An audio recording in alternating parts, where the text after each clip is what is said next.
Today I'm going to continue my Black History timeline. As you know, the first one was from the year 4500 BCE to the year 1900. And today I'm going to talk about the year 1901 to the present day, 2013.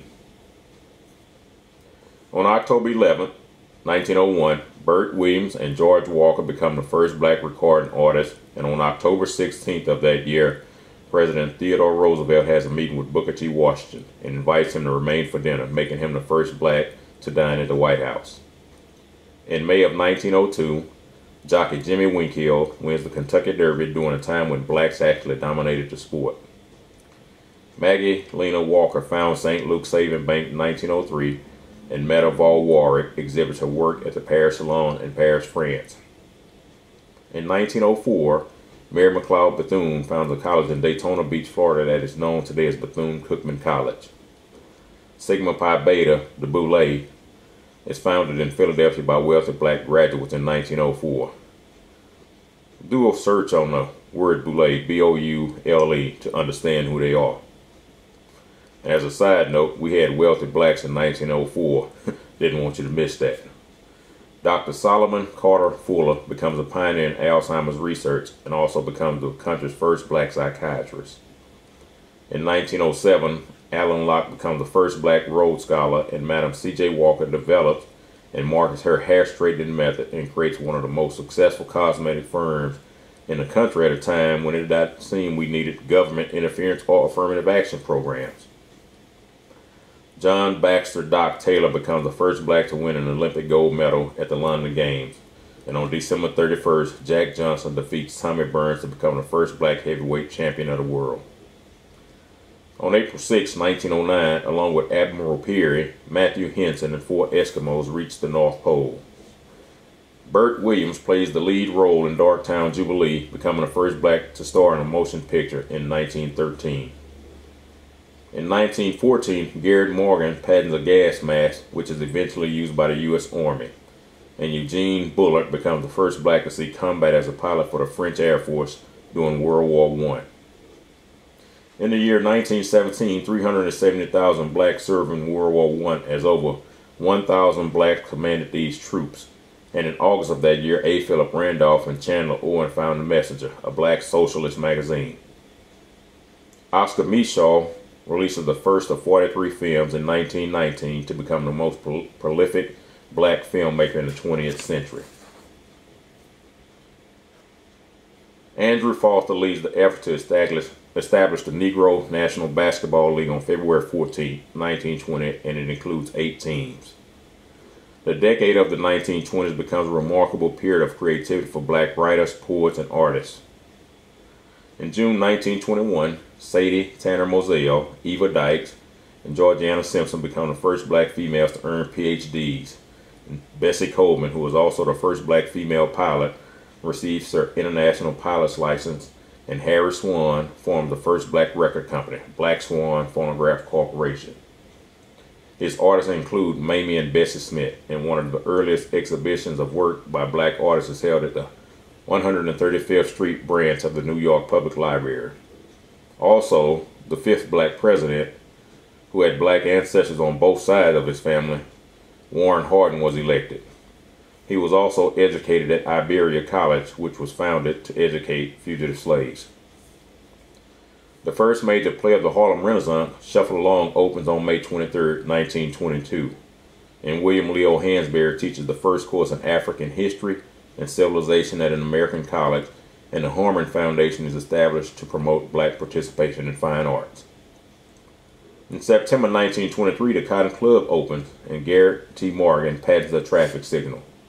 Also that year, because of the sudden death of Warren Harding, Calvin Coolidge, the 6th black president, whose mother was a Moor, became president. Coolidge never denied his ancestry. The National Bar Association is established in 1925 as an organization of black attorneys. Carter G. Woodson established Negro History Week between Lincoln and Washington birthdays in 1926, and Dr. Mordecai Johnson becomes the first black president of Howard University. Abe Saperstein formed the Harlem Globetrotters on January 30, 1927. In 1930, James Herring establishes the Howard University Gallery of Art, which becomes the first gallery in the U.S. that is directed and controlled by blacks, and it also highlights black art. In 1932, Thomas Dorsey writes, "Take My Hand, Precious Lord." The Apollo Theater opens in Harlem in 1934. At the Berlin Olympics, Jesse Owens wins 4 gold medals between August 3rd and August 9th. On March 26, 1937, William Hastie is confirmed as the first black federal judge, and in October, Katherine Dunham formed a Negro dance group. In November 1938, Crystal Bird Fawcett becomes the first black woman elected to a state legislature. In 1939, Bill Bojangles Robinson established the Black Actors Guild, and Jane M. Bolin becomes the first black woman judge.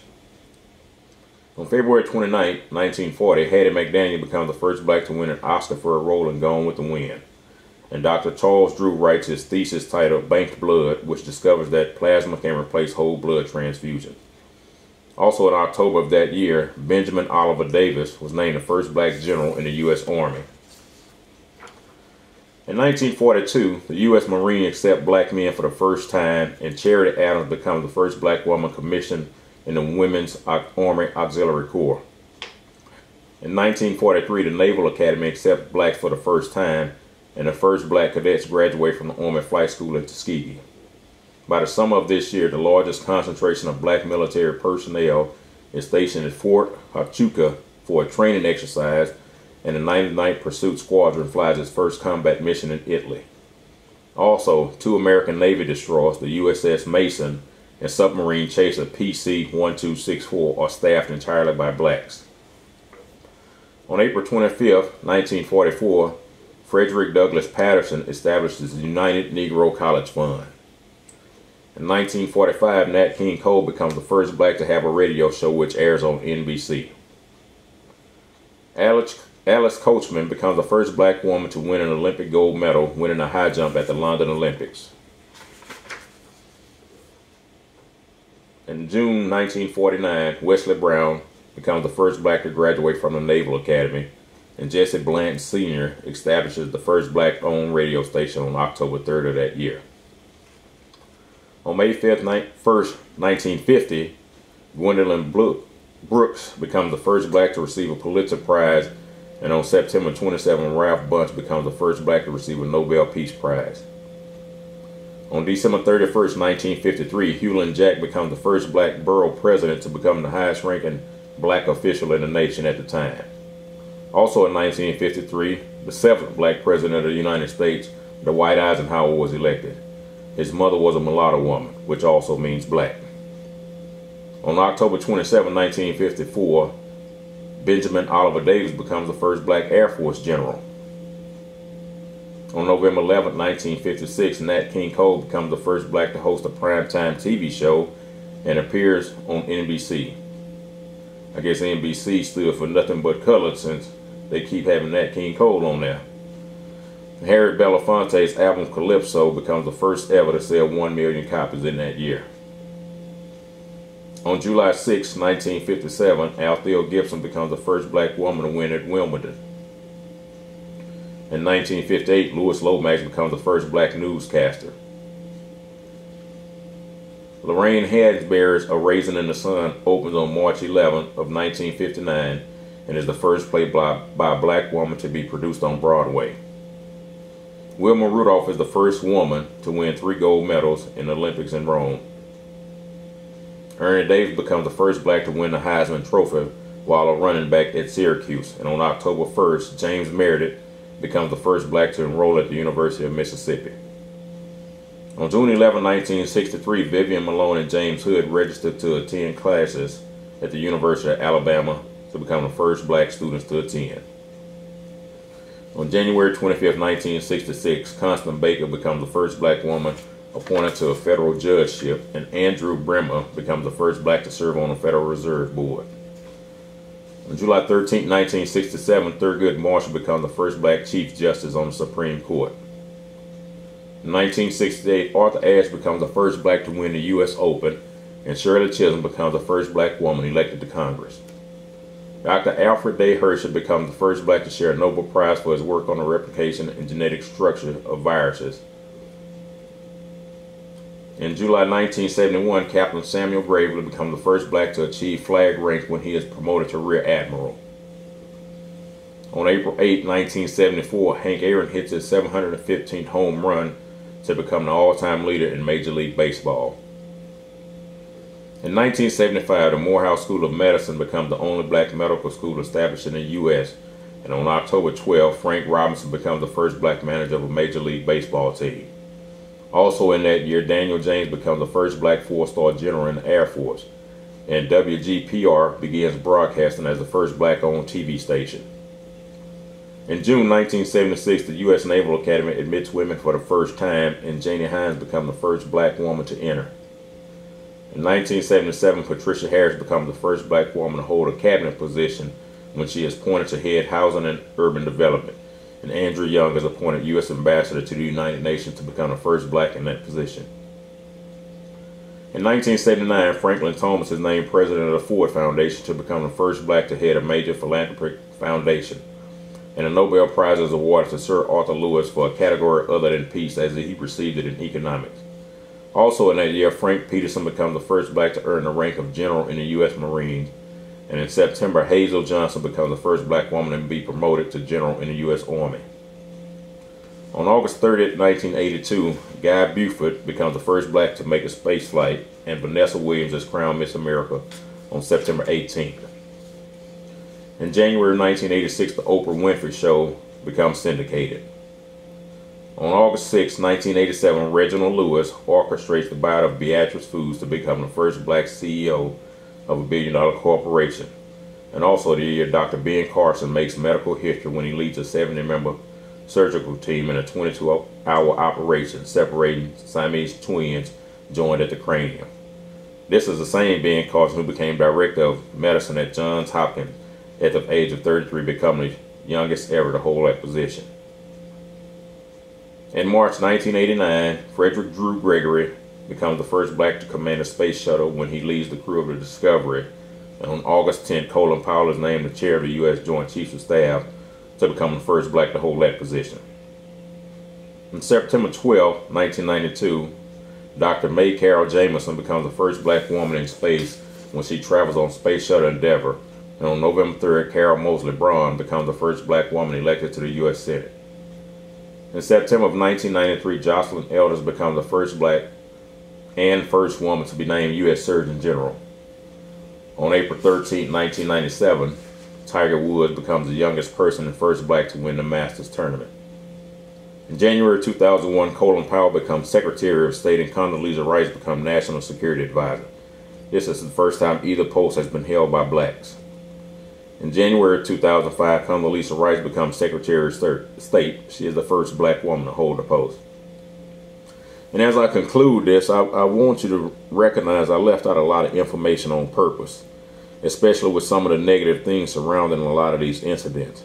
I only wanted to focus on the positive, because we have so much negative going on in society that I didn't want to include that in anything I've done. The list is a lot more extensive than what I've shared in this reading and the previous reading on the Black History Timeline. But it's just not enough time and space to do that. I hope I've shared enough information in these last two timelines to make an individual that really wants the information and really wants to educate themselves to go and seek it out. If I included all of the political appointments, I would be here forever. I did notice that from the year 2000 until now, which is February of 2013, that practically all of our major accomplishments have to do with political gains only. There are not many accomplishments that I noted in the athletic or entertainment arenas because we tend to dominate those areas. And since we don't need affirmative action programs for those areas, we should need affirmative action for other areas where we want to control or dominate. We don't need it for those two arenas. So what we need to do is go out and create businesses to empower our communities so we can do like the good book says and leave an inheritance to our children's children. Even though I've highlighted major accomplishments, by people with dark skin. The good book I read also says, therefore, if any man be in Christ, he is a new creature. Old things are passed away. Behold, all things are become new. So that means we become members of a new race, and there is no black and white anymore.